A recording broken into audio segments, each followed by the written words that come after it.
US President Donald Trump has threatened to bomb all of Iran's power plants and bridges if Iran does not meet his new Tuesday 8 p.m. deadline to allow shipping traffic to fully resume through the Strait of Hormuz.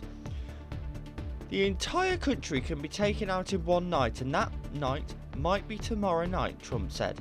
He suggested that his latest deadline was final, saying he'd already given Iran enough extensions. Also, on the programme,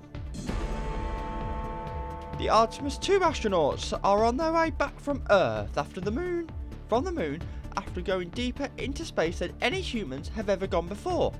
The Orion spacecraft travelled a record-breaking 252,756 miles away from Earth on Monday evening, becoming so close to the moon it appeared to them the size of a basketball held at arm's length.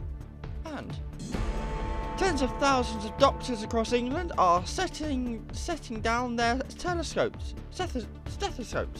today as a sixth-day strike begins over pay. Resident doctors, formerly known as junior doctors, began their walkout at 7 a.m. on April 7th after talks between government and their British Medical Association committee broke down.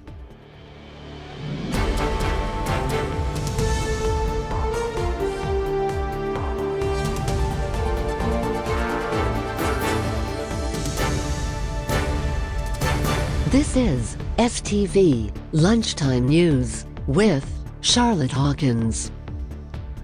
Good afternoon. US President Donald Trump has threatened to bomb all of Iran's power plants and bridges if Iran does not meet his new Tuesday 8 p.m, that's 1 a.m. UK time, deadline to allow shipping traffic to fully resume through the Strait of Hormuz. He said the entire country can be taken out in one night, and that night might be tomorrow night, Trump said. He suggested that his latest deadline was final, saying he'd already given Iran enough extensions. Tehran earlier rejected a 45-day ceasefire proposal and said it wants a permanent end to the war. Israel piled on pressure by attacking a major petrochemical plant and killing the intelligence chief for the parliamentary Revolutionary Guard. Tehran, with its rejection, conveyed its own 10-point plan to end the fighting through Pakistan. A key meditator, Iran's state-run IRNA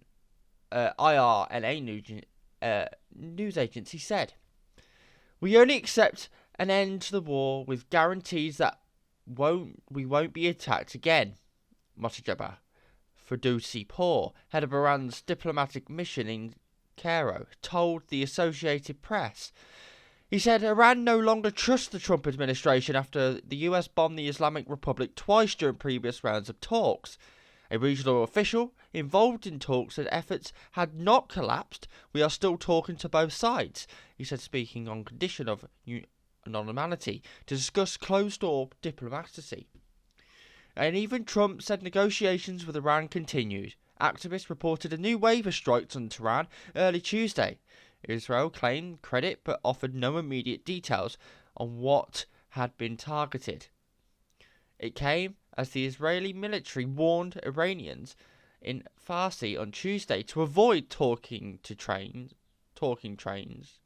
until at least 9 p.m. local time, likely signalling a new target for its airstrikes. "Your presence puts your life at risk," the warning in a post on X read. Iran has shut off access to the internet for weeks, making it difficult for the average Iranian to see these warnings. However, Farsi-language satellite news networks abroad do report them, allowing the information to make its way back into the Islamic Republic. Trump has issued ultimatums to Iran before, only to find ways to back off, but he was more explicit this time on the plans to follow through. "Every bridge in Iran will be decimated by 12 o'clock tomorrow night," he said, "and all power plants will be burning, exploding, and never to be used again." Asked if he was concerned about the accusations of war crimes, Trump responded, "No, not at all." He suggested Iranians want the US to carry out its threats because it could not lead to the end of their current leadership. Iranian citizens are willing to suffer, he said, in order to have freedom. But there has been no sign of an upspring in Iran as residents shelter from bombardment. International warnings piled up against expanded strikes. Any attack on civilian infrastructure is a violation of international law, and a very clear one. United Nations spokesperson Stefan Durakik later told journalists. Egyptian, Pakistani and Turkish meditators have sent Iranian Foreign Minister Abbas Araghchi and US Mideast envoy Steve Witkoff a proposal calling for the ceasefire and the reopening of the Strait of Hormuz. Two Mideast officials told the AP. The officials spoke on condition of anonymity to discuss the private negotiations. Iranian and Armenian officials were also working on a mechanism for administrating the strait through which a fifth of world's oil is shipped in peacetime. Iran's grip on it has shaken the world economy. Tehran has refused to let the US and their Israeli vessels through after they started the war on February 28th. Meanwhile, Saudi Arabia has closed the only road linking it to Bahrain on Tuesday after Iranian fired missiles at its oil-rich eastern province. Tehran's latest strikes came as Iranian officials urged use to form human chains around power plants to protect them, as the latest deadline set by the US President Donald Trump for Iran to reopen the Strait of Hormuz draws closer. Next this lunchtime, the Artemis 2 astronauts are on their way back to Earth from the moon after going deeper into space than any humans have ever gone before. The Orion spacecraft travelled a record-breaking 252,756 miles away from Earth on Monday evening, becoming so close to the moon it appeared to them the size of a basketball held at arm's length, NASA has said. They also became the first humans to see the far side of the moon with the unaided eye during the mission as they passed behind it during the lunar flyby. They entered a period where the moon eclipsed the sun before making their journey back to Earth, with Mercury, Venus, Mars and Saturn visible during the darkness. The crew, made up of Americans Reed Wiseman, Victor Glover and Christina Koch, and Canadian Jeremy Henson, spoke to US President Donald Trump from space about their flyby. Henson described how the crew had been giddy as they became within 4,067 miles of the moon.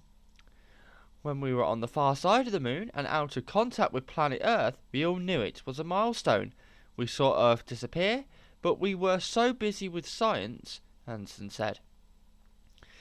We have such faith in our vehicle integrity and such faith in mission control, we were just at complete peace and doing our job.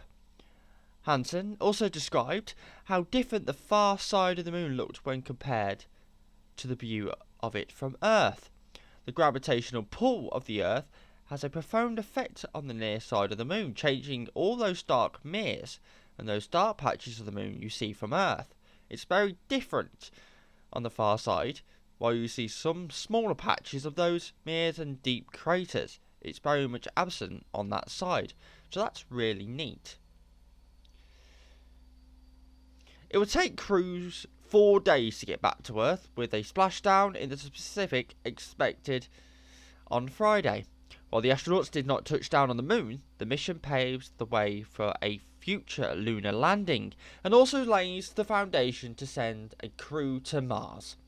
NASA planning to return to crew to the lunar surface by 2028 after chartering another mission, Artemis 3, in 2027. And finally, thousands of doctors are on strike across England as a 6-day walkout begins. 10 resident doctors, formerly known as junior doctors, began their walkout at 7 a.m. on April 7th after talks between the government and their British Medical Association (BMA) committee broke down. The strike action will continue until Monday, April 13th, with significant disruption expected to the health service. NHS England has said that it will keep as much pre-planned care running as possible, and patients are being urged to still attend their appointments unless they have been contacted and told otherwise. Urgent and emergency care will run as usual, and senior doctors are being drafted in to provide cover where possible. Pay for resident doctors, who make up nearly half of the NHS's medical workforce, has been a long-running dispute, with this being the 15th walkout since 2023. The government last proposed a 4.9% increase in average basic pay from 2026 to 2027, with Health Secretary Wes Streeting telling the chair of the BMA Resident Doctors Committee the amount reflected and the limits of what is affordable, deliverable and fair to patients and taxpayers. This would have left resident doctors 35.2% better off than 4 years ago. The proposal also included an offer of 1,000 extra training places, although this was taken off the table last Thursday, with the Department of Health saying it was no longer financially or operationally possible. And there you go, that is it this lunchtime. I'll be back with the evening news at 6:30. The news where you are follows the national weather. But from all of us here this lunchtime, have an absolutely lovely afternoon and enjoy the weather. Bye bye.